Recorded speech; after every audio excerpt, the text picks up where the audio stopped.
So earlier this fall, my wife and I had the opportunity to sit down with our friend, Deena Ebbert. And being friends with Deena is kind of like knowing Clark Kent or Diana, who's Wonder Woman. And what I mean by that is that when you know someone as a friend, you know them as kind and messing around in their garden and doing fun stuff like Christmas caroling, but then you don't realize that they have a whole nother life that's huge, a huge life.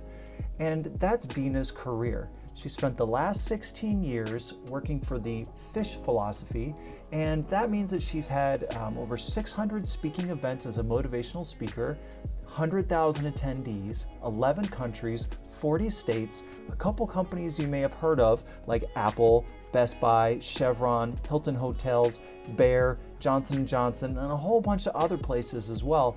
And she's really, really motivating. She's also a former professional opera singer, she's a published author, and she's just super nice.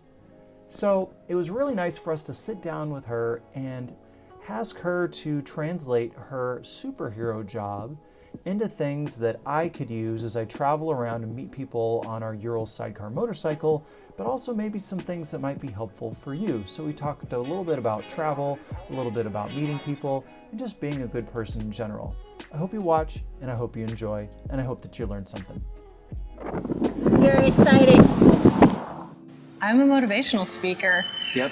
Which is a super weird job. And how did you fall into that job? Oh gosh, it's kind of, I tell people it's a lot like kind of falling into a gopher hole in the middle of a dark night while you're taking out the garbage. I worked in the corporate world for 15 years, and during that time I got a reputation for being the person that you could come to and say, hey, everything's gonna go horribly wrong in a minute, and we're gonna have either a launch or a merger or an upsizing or a downsizing.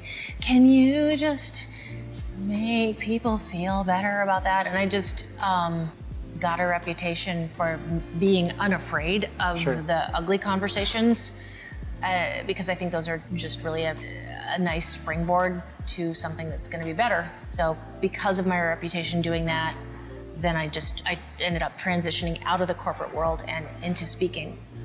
Tell us a little bit about what your day is, like your day-to-day. What do you normally... There's no normal day. Right? When I'm on the road, there's a travel day, which is travel, which is a lot of being really polite.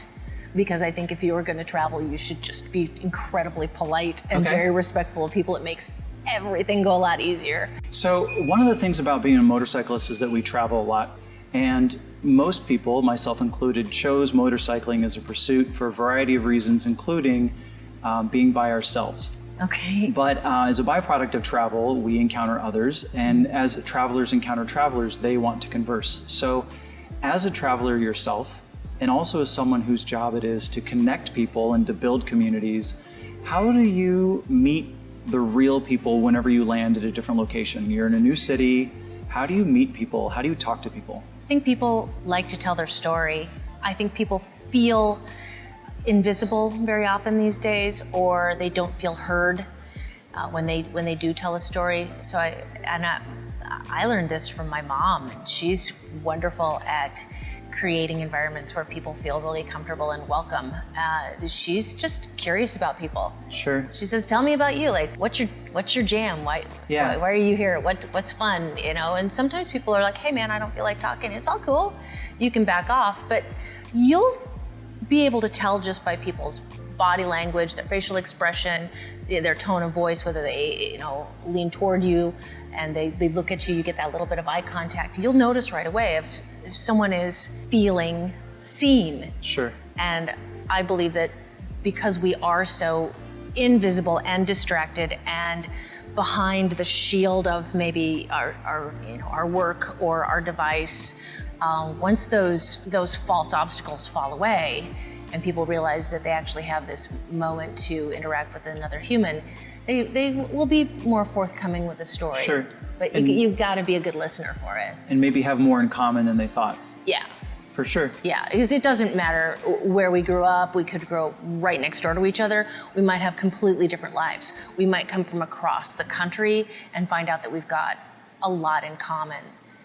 You just have to take the time to be curious about people.